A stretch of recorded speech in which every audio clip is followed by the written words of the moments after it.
Hello, welcome to PlayStation Access. My name's Rob, and welcome back to the Tuesday Checklist. Every week we take inspiration from a recent or upcoming release to spark a conversation about some of our favourite gaming moments. With the bold and beautiful Crossing Souls out on PS4 and PS Vita this week, a retro-styled action-adventure burning with the essence of the 80s, we got to thinking about video games that took us right back to our childhood. Nathan, you have to remember the furthest back, so you go first. So this week I've got the game that we're basing this on because I spent a weekend a couple of weeks ago playing through all of Crossing Souls, which is a game set in the 1980s in America, suburban America. And when I was 10, I was not set in America, but it wasn't the 1980s. No, it was 1991. 40s. No, 40s. So old. Age bands. I'm just going to start. I'm not going to do anymore. And what reminded me of my youth in Crossing Souls were, because it's like a gang of kids doing stuff that could be in a Stephen King novel in the 1980s. And I was a bit like that, but I never found a dead body. I found like conkers instead. And this kid wakes up and his little brother's on a walkie-talkie and he says, "You've got to come and find this thing." And then he's like exploring his own house for a little while. And it's their shared bedroom and they've got like a games console and they're like, "Hey, this is where we've got to on this like fantasy RPG, you know." And that was me and my brother. There was a game called Battlemaster on the Mega Drive, which we never finished. You know, we were just always going and parleying with people. And then you go downstairs and there's kind of just nicely observed bits of kind of 1980s-ness. Like you come outside, the cul-de-sac that he lives on is very reminiscent of the cul-de-sac they live in E.T.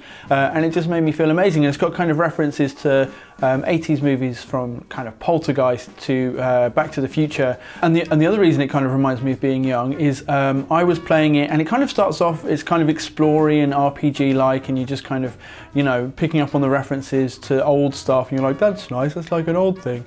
And then you get to a section where the different kids in there, because you play a gang of kids, but you can only play one at a time, but you can kind of hot switch with a single button.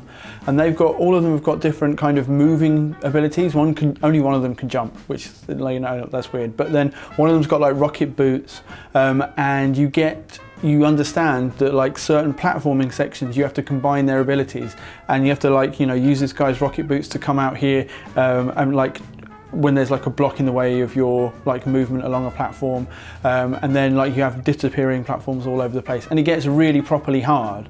And I was playing it next to my wife and she was at one point saying, "This game looks nice, I might play this," and then saw me doing all of this mad stuff and was like, "I am never, what are you doing? This is insane." And I was like, this is how games used to be awful. So they used to be so hard, like the unforgiving hard levels of old games. Yeah, I miss those. I got really mad. Yeah. Although it would make me finish playing a game sooner.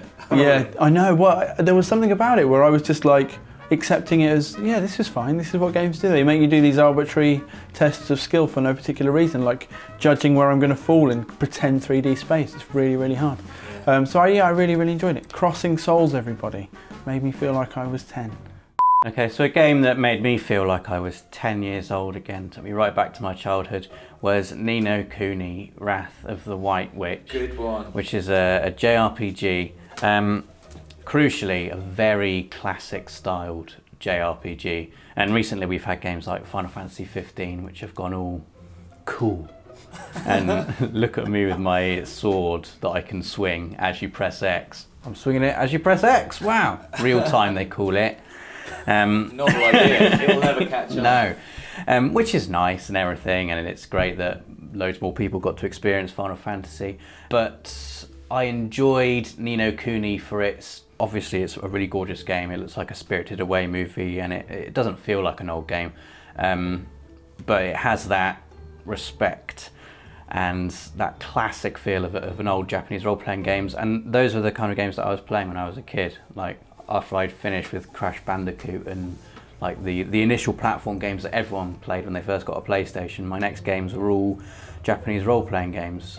Final Fantasy, obviously, the Breath of Fire series, just really old school, very difficult, turn-based, top-down role-playing games. And Ni no Kuni was exactly like that. It had, you had a party of 3 characters. It had turn-based combat with a little bit of a modern flourish to it, so it wasn't completely turn-based, but it still felt like those old turn-based battles. You got like a different screen for going around exploring the world, then it transitions into a battle screen and you get the classic JRPG battle screen.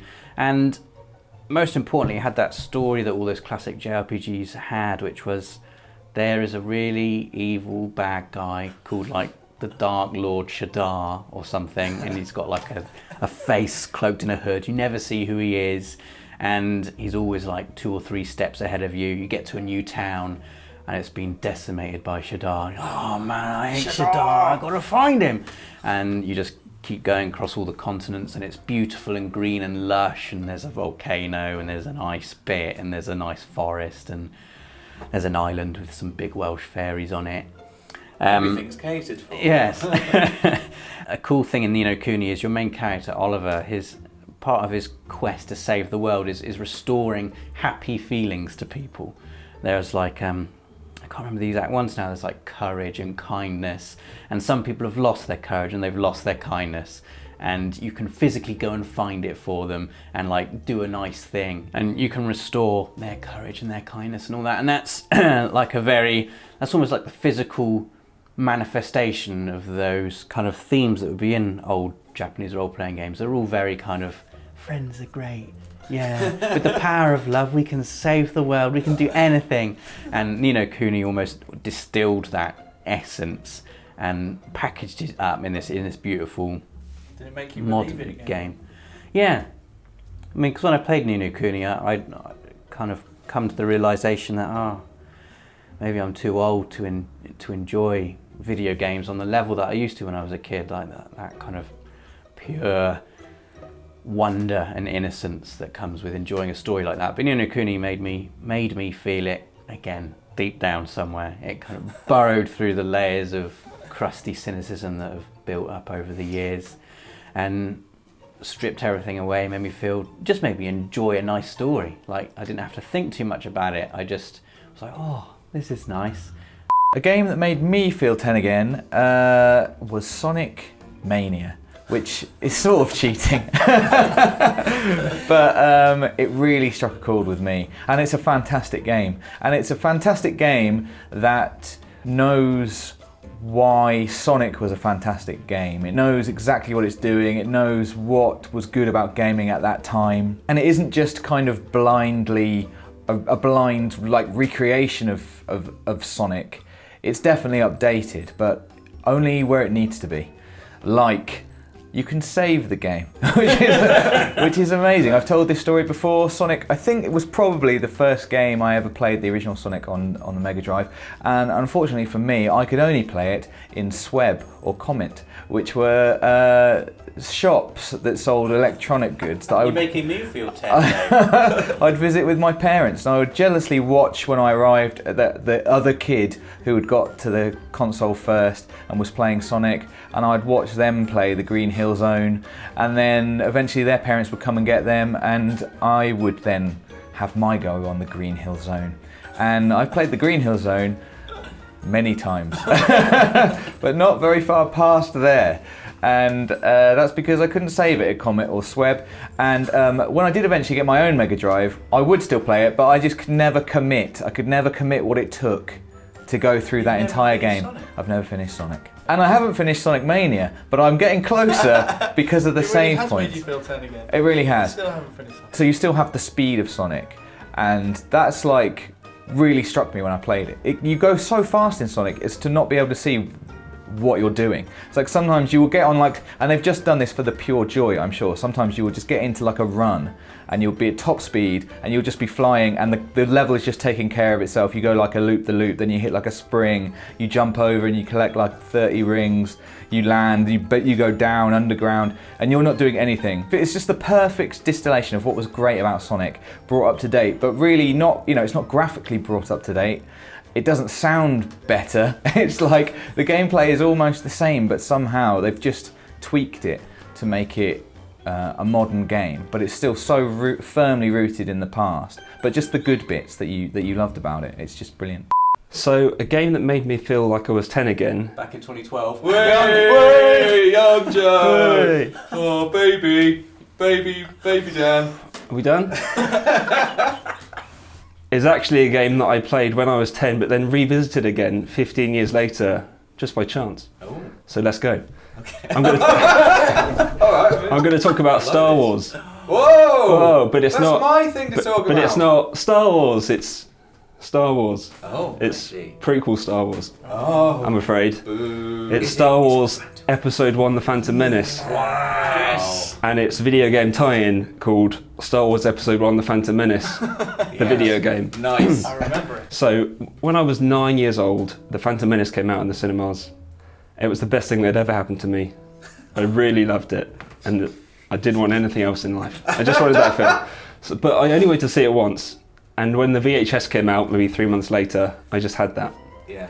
And I watched it every day for maybe another 3 months. But the problem with that film was I could only Where do we begin? watch it. I couldn't access it from any other angle. I could just view it. You know, I wanted to be part of that universe, but I couldn't do that. I could just watch it in this tiny TV screen in my room, and that was it. So when my parents for Christmas brought me the PS1 game, this was a revelation. Definitely. The first 5 levels you played as Obi-Wan, Yeah. and he was my hero. Yeah. And suddenly, you know, this was the best thing in the world, and I just played it all the time. I was really bad at it, and it took me about a year to get past the second level. Wow. I hadn't really played any games before. The second level is in Otogunga. Oh. No, it's not. It's on Naboo. The third level is in Otogunga. I was just stuck on this double jump you have to do on the second level. I just couldn't do it. Just couldn't time it right. It's ironic because Jedis can jump really far in the prequel trilogy. Yeah, I wasn't very good in the game. But I'd never really played a video game before, so I just kind of get my head around like how you play a game, what the controls were, just how to control characters and move the camera. I was just learning it. It was a great experience. I did eventually finish the game after maybe 2 years.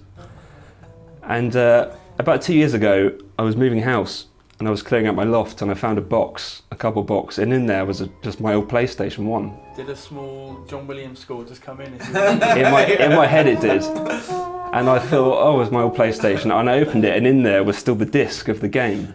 Oh man. Phantom Menace disc was still in the PlayStation. Wow. I had no other games in there. I don't know where any of my other games had gone. And I thought, I'm just going to play this. Because I'm moving out of this house in a couple of days. I've got like a few hours. I'm going to unpack this PlayStation 1, plug it into the TV. It didn't scale well onto like a 32-inch flat screen TV. And I wasn't sitting very far from it. But I just felt instantly like a 10-year-old again, because I remembered how to play it, coming back to it after all that time. And it felt really good. And all the hate from the internet, you know, because I grew up watching the film and thinking it was great. No one told me it was rubbish. I understand now that it's not a masterpiece of filmmaking, you know, that's fine. But just to be playing the game again and thinking, you know, when I first played this, it was great and that was fine. No one was there to tell me it was rubbish. And I was having a great time with it. Well, I'm here now, Dan. I was going to say that. Yeah, you're staring right into my soul.